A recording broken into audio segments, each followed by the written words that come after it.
রহিম, প্রিয় দেশবাসী, আসসালামু আলাইকুম। বহু প্রতীক্ষিত ত্রয়োদশ জাতীয় সংসদ নির্বাচন ও গণভোট 2026-এর প্রাক্কালে আমার শুভেচ্ছা গ্রহণ করবেন। আগামীকাল ইতিহাসের অন্যতম গুরুত্বপূর্ণ এই নির্বাচনের ভোট গ্রহণ অনুষ্ঠিত হবে।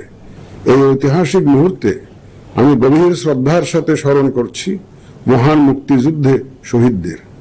আরো স্মরণ করছি জুলাই গণ অভ্যুত্থানে তাদের রক্তের বিনিময়ে আমরা আজ গণতান্ত্রিক উত্তরণের দ্বার প্রান্তে পৌঁছেছি।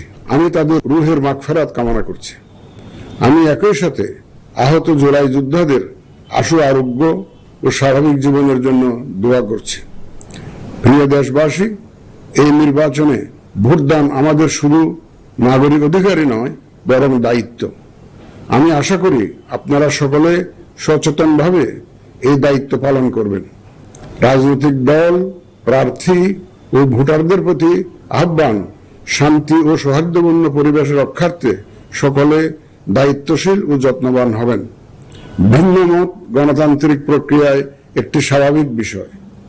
এই বিষয়টি স্মরণে রেখে আপনারা উৎসব মুখর পরিবেশ নিশ্চিত করে স্বতঃস্ফূর্তভাবে ভোট কেন্দ্রে আসবেন, পছন্দের প্রার্থীকে ভোট দেবেন এবং গণতান্ত্রিক প্রক্রিয়ার স্বাভাবিক পরিণতি হিসাবে জয় পরাজয়কে মেনে নেবেন।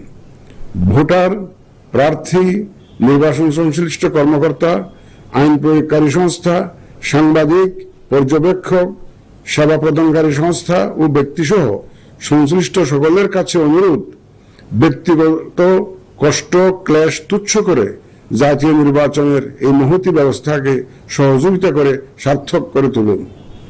প্রিয় ভোটারগণ, আমরা শান্তিপূর্ণ ও উৎসব মুখর পরিবেশে নির্বাচন অনুষ্ঠান করতে চাই।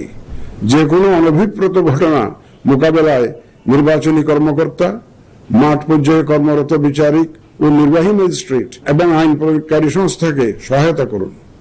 আমাদের সকলের সম্মিলিত প্রচেষ্টায় আমরা একটি সুষ্ঠু, সুন্দর, শান্তিপূর্ণ ও উৎসব মুখর নির্বাচনের সাক্ষী হতে পারব, এই প্রত্যাশা ব্যক্ত করে এবং পুনরায় আপনাদের স্বতঃস্ফূর্ত অংশগ্রহণ কামনা করে শেষ করছি।